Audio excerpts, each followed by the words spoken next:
Welcome to Global Journeys with Jill Dutton, the captivating travel podcast that takes you on an extraordinary adventure around the world. I'm your host, Jill Dutton, and I am thrilled to be your guide through the mesmerizing tapestry of cultures, landscapes, and experiences that await us. Global Journeys with Jill Dutton is more than just a travel podcast. It's an exploration of humanity itself. Through the power of storytelling, we illuminate the lives of the remarkable individuals we encounter along the way. Whether it's through the eyes of a fishing guide, a distillery owner, a mixologist, a historian, chef, or even a farmer, each person we meet adds a rich layer to the narrative of culture and place. Join me as we venture off the beaten path, seeking authenticity, connection, and a deeper understanding of the world we inhabit. Although my writing career began in the late 90s when I created and launched a wellness publication called Evolving Magazine, since 2015 I've worked as a travel writer on a mission to seek out the locally celebrated foods, liquor trends, outdoor activities, and stories of those I meet along the way. My work has been published in Wine Enthusiast, Afar, Woman's World, First for Women, Insider, Road Trippers, Modern Farmer, Chilled Magazine, and many more digital and print publications. I'm also the creator of Global Plates, The People We Meet, The Food They Eat, a syndicated column. So pack your curiosity, leave your preconceived notions behind, and let's embark on Global Journeys with Jill Dutton, where each episode promises to inspire, educate, and awaken the wanderlust within us all. Before we begin today's episode, I'd like to announce a great honor our podcast received this week. FeedSpot released its Best Travel Podcasts on the Planet, and Global Journeys with Jill Dutton placed 27th in the top 100 travel podcasts. When I began this podcast this year with the intention of providing an insider's glimpse at the people and the places I travel to, I didn't aspire to being on any lists. My goal was to share the experiences I've had with other travelers so we might all relish in our differences while seeing our commonalities. To be recognized as one of the best travel podcasts is a reflection of you, our listeners, and your dedication to the show. Thank you so very much. Here's to more journeys in 2024. Now on to this week's episode. Greetings, fellow travelers. I just returned from an 8-day European river cruise aboard the Viking Vilhjalm. We began our adventure along the Danube River in Budapest, Hungary, then traveled each day to a new city, from Budapest to Bratislava, Slovakia, to Vienna, Krems, and Linz, Austria, and ended in Passau, Germany. In each city, my guest Lisa and I took walking tours along the cobblestone streets to learn about the architecture and history of the city, visited the Christmas markets with their regional delights such as chimney cakes, potato dumplings, and mulled wine, or took optional tours such as a thermal bath in Budapest, a beer and dinner tasting in Bratislava, and an Austrian countryside tour in Linz that took us to a farmer's home to learn the art of bread baking. When not exploring the various European cities, our time on board the Viking Vilhjalm was spent indulging in the luxuries that Viking represents: fresh, seasonal, regional fare in the dining room, friendly staff who went out of their way to provide stellar service, but also to make the journey fun. We sipped cocktails in the evening as we listened to George Siderov, the program director, share exciting tales about the next day's adventures. After dinner, there were sing-alongs, concerts, and performances, and a chance to catch up with other passengers about their favorite site or activity so far. As often happens, we made friends with whom we'll stay in touch with long after the journey. One of the highlights of the cruise was setting sail at night from Budapest. We traveled past the Parliament building, shining and golden in the night light, and I held my breath at the subtle beauty. Spectacular cruises such as I experienced are the norm for Viking, and Viking has more than 250 awards to its name, including being rated number 1 for rivers, number 1 for oceans, and number 1 for expeditions by Condé Nast Traveler, and voted at the top of its categories by Travel and Leisure. No other cruise line has ever received these same honors by both publications at the same time. While our cruise held adult guests at various ages, Viking cruises are tailored for the 55-plus cruise guest. This means there are leisurely options for someone who might have challenges on some of the walking tours and it also makes for a seamless trip to Europe. My only other visit to Europe was when I was 12. My 37-year-old mother and I spent 3 months backpacking parts of Europe, camping, sleeping in youth hostels, and using my sister Mary's home, who was then stationed in Augsburg, Germany, as a home base. I've always been awed by the courage my mother had to take a child on such an adventure. She struggled with the languages, the currency, finding our way around, and all the logistics of planning. On a Viking cruise, however, these challenges of traveling to a foreign country are eliminated. The airfare is booked for you, the itinerary is planned, you just need to choose your preferences. The guides and crew speak English, and every detail is taken care of so that all you need to do is show up. It makes international travel stressless and easier for a solo traveler or someone not experienced with travel. Viking Cruise is also a responsible travel option, as Viking longships are powered by true diesel-electric hybrid engines that meet stringent emission standards and reduce vibrations for a remarkably smooth ride. In addition, the vessels feature onboard solar panels and organic herb gardens. Now, imagine having the opportunity to sit down with the program director of this floating oasis, gaining insights into the behind-the-scenes magic that makes each Viking river cruise a once-in-a-lifetime experience. During my time on the Viking Vilhjalm, I had the privilege of sitting down with George Siderov, the maestro orchestrating this symphony of activities and experiences on board. George has worked with Viking for 12 years, and his enthusiasm and love for his job are evident. A previous performer himself, George says many of the crew have worked in the entertainment industry, and I suspect this is part of their enthusiasm and joy. So get comfortable and join me as we embark on a virtual journey through the heart of Europe, both on and off the Viking Vilhjalm, with Viking Program Director George Siderov. Without further ado, let's set sail into the heart of today's episode and explore the wonders that Viking River Cruises has in store for us. This is my first cruise. It has been just this amazing experience for myself. I'm not sure what I was even expecting, but I've done a lot of train travel, and so this is just like complete flip of that as far as luxury and the ease, and you don't even realize you're traveling when you are traveling, and so it's not that waiting to get to the next place, because you wake up in a different city every day, and it's just amazing mode of transportation. So, and I've just enjoyed it immensely. So I've enjoyed listening every evening. We go into the lounge and you tell the guests about the coming day's city and what we'll visit and the excursions that we'll enjoy. And your enthusiasm is just, it's contagious and it's very evident. So I'm curious. Because they're beautiful places, and I'm very excited for you guys to share it. Yes. You're going to see it tomorrow, and I know the impact it's going to have on you. Mm-hmm. So have you heard from guests often that this enhances their experience to learn about it the day before and to get that feel for where they're going? The briefing's very much appreciated by the vast majority of the guests. Of course, some of them, they said, oh, why should I go to the briefing? I've got it written in my paper. But of course, I try to keep it entertaining, just to crack a joke every now and then. Also, I just give them the history in a nutshell. The guys, the next day, they elaborate on everything that I've said the night before. That's true. I don't really want to bother them. I want to show them some beautiful pictures of the places, some highlights, just to prepare them for what they'll be experienced the next day. That's so true. And you give such great information the night before, and it really builds up the excitement for... I hope so. I hope. And that's the whole idea of the briefing, basically. And also to explain to especially guests with walking difficulties how challenging the next day is going to be and what they should expect, and just to... And I've heard you mentioning there's a leisure option for someone who... Always, yeah. Wants to go at a slower pace than maybe... Everywhere where applicable, we always throw in a leisurely tour. That's very nice. And today, in my opinion, is just, the place that really requires a leisurely tour, because, the hills and the cobblestones...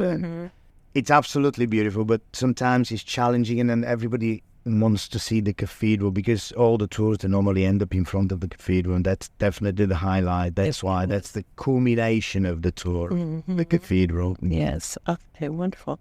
Well, for someone unfamiliar with Vikings, the Danube River Cruise, what's a typical day look like? I mean, this particular cruise, we started in Budapest, Hungary, and we stopped in 3 cities in Austria, and then ended in Passau, Germany.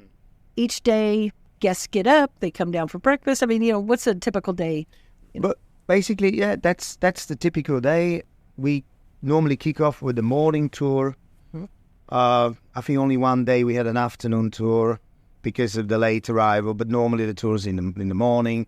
There's always one included tour, then lunch, and then we offer optional tours just to give guests an opportunity to explore more from the places we cruise through, and basically that gives them an option to pick, because there are always more than one. Most of the places, like Vienna, I mean, in the afternoon we normally have 5, sometimes 6 optional excursions. So yes. So of course, some of them they want to go on all of them, but they need to pick.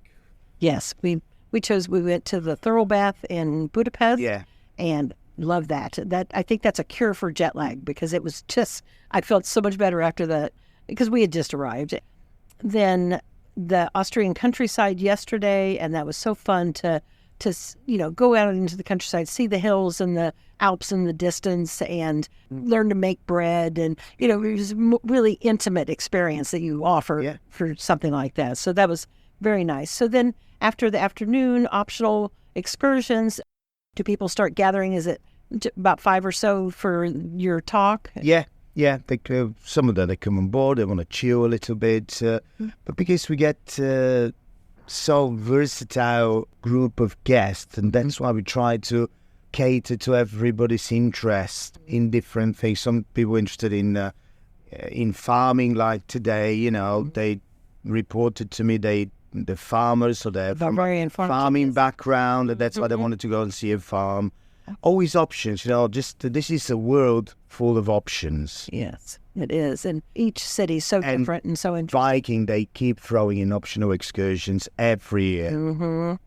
Very wonderful. Sometimes, some of them basically, they don't work out very well, so we just try to replace them with something that really works and see what people really want to do. Okay. And that's why we give them the evaluation forms at the end of the cruise, so they can also, this really helps immensely, just to hear it from the guests. And we are a very flexible company, and we basically adjust towards the product. Whatever the guests want, that's what we try to provide. That's wonderful. And I've noticed that throughout with the crew members, with everyone, the guest experience is just, it's stellar, the level of service that we've received here. But sticking with the typical day, so after you talk about the next day's destination and things, do people then maybe sit in the Aquavit lounge or? Normally after the briefing, it's dinner. Okay. Immediately after the briefing, they go for dinner.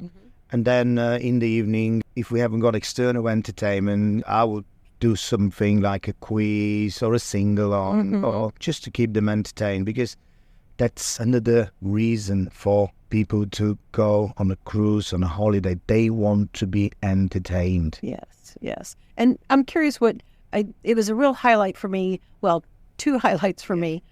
Setting sail from Budapest, that was just the night spectacular. The night, seeing the Parliament, and then the second one was the Bacau, the gorge. When we travel through that, are those typically kind of like the highlights on the ship?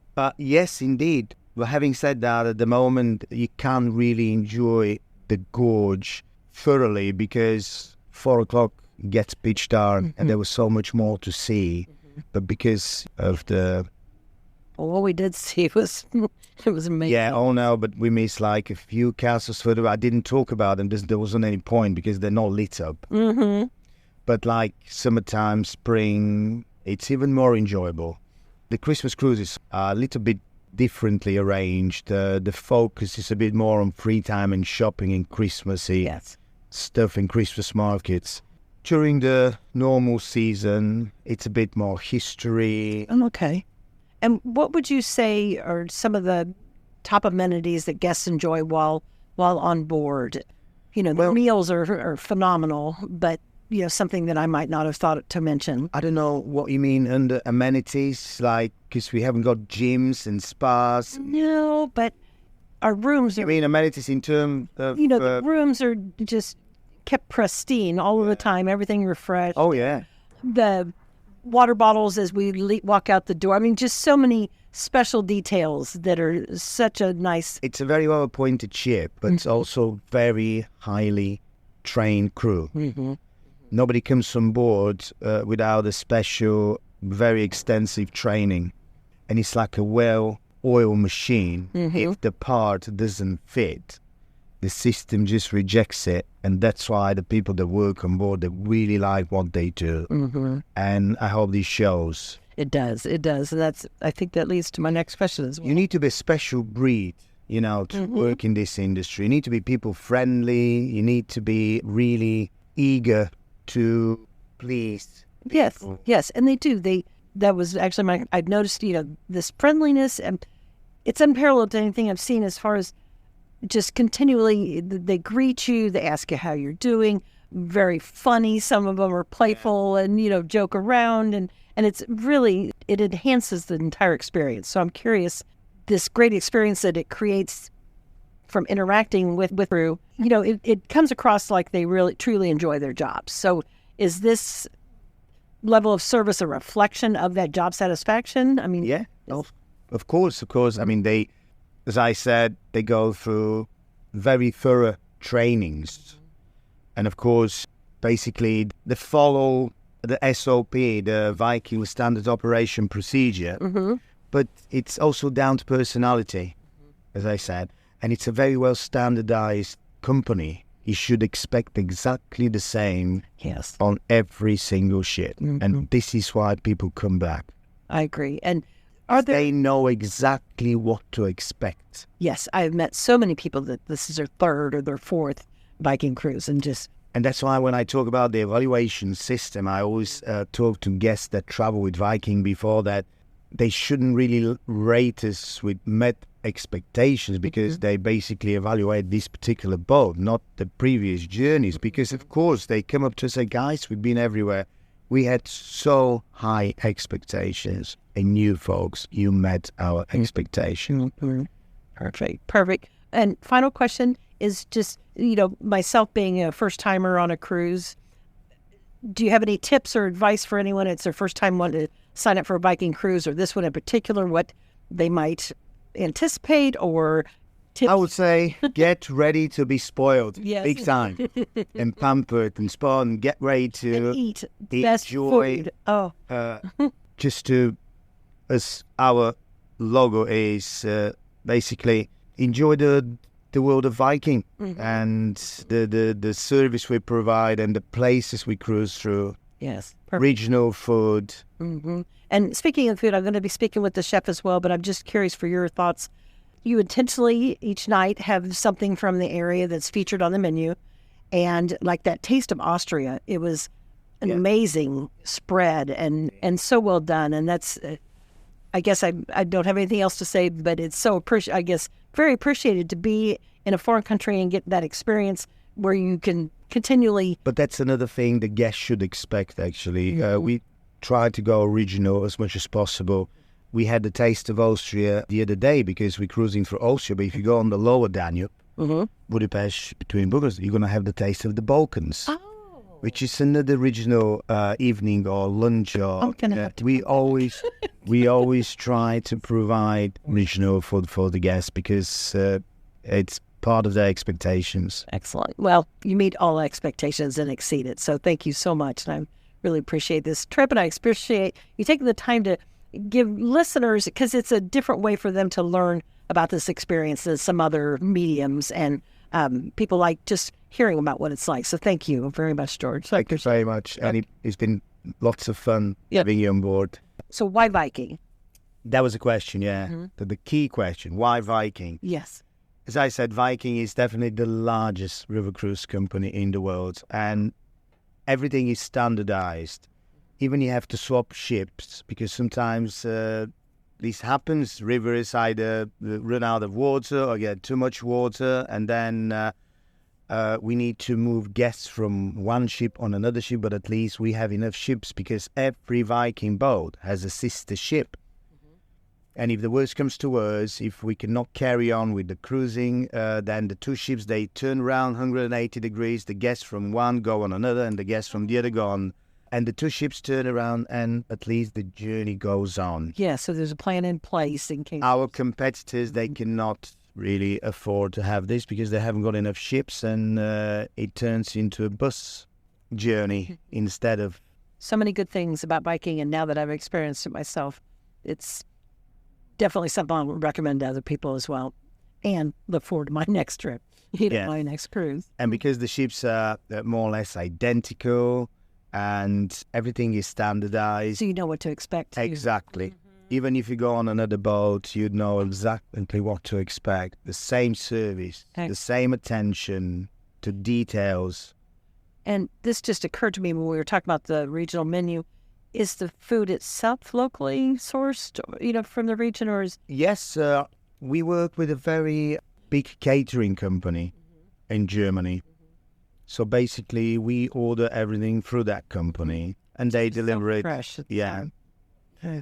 Yes, because to be honest, we haven't got big storage rooms, and everything is logistics. As we travel on this exciting podcasting journey together, I invite you, our incredible audience, to be a part of it. Share your own travel stories, insights, and recommendations with us.